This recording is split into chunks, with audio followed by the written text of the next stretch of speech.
anything that increases your blood sugar over a couple of hour period is going to be problematic. So, how do you know blood sugar is a problem? So, one of the first things is over time, your body's going to become insulin resistant.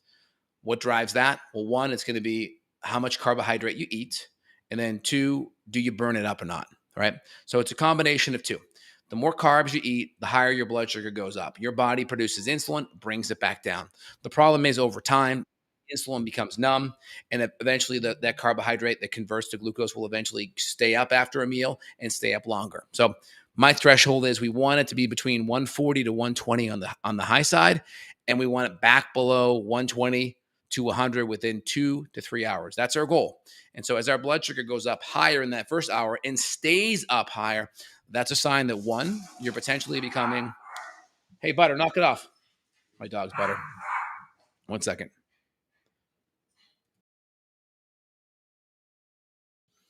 So the higher that blood sugar stays up, the more problems you're going to have, right? Because essentially that blood sugar is either going to get pulled into the cell and burnt up, or it's going to get converted into fat over time. Now, the problem is the longer your blood sugar stays, the more insulin resistant you are becoming, because essentially you should be pulling that into the cell to burn it. Now, also, exercise can help, because if you have blood sugar floating around your bloodstream, you have what's called GLUT4 receptor sites on your muscle that can essentially suck that blood sugar in, that glucose in.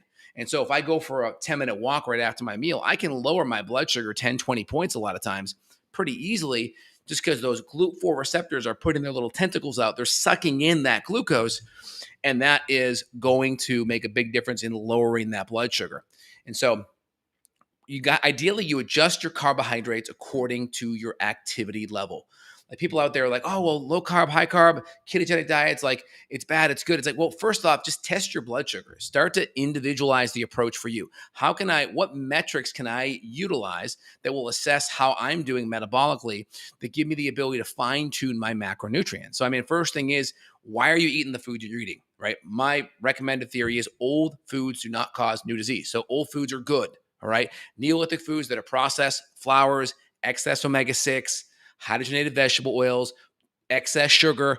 These are Neolithic foods, relatively new foods in the last 100 years. So let's stick to old foods, because old foods don't cause new diseases. That's number one. So anti-inflammatory, nutrient dense, and low toxin. Ideally organic, because all food up until 1950 was always organic, because there was no pesticides up until post World War II, where they took a lot of the post World War II manufacturing byproducts from the bombing industry and they convert it into fertilizer. You can go Google that one. And then now we have pesticides post World War II. All right. So now we have to go old foods, right?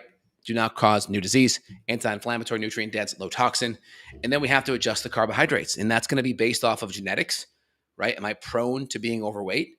And my activity level. If I'm doing CrossFit every day, if I'm going on long walks, if I'm doing lifting and I'm putting on muscle, my body's going to be more forgiving in regards to what I can handle for carbohydrates. Again, there'll be genetic individuality there, but you can test it and you can see where your glucose sits and you can adjust the levels for you.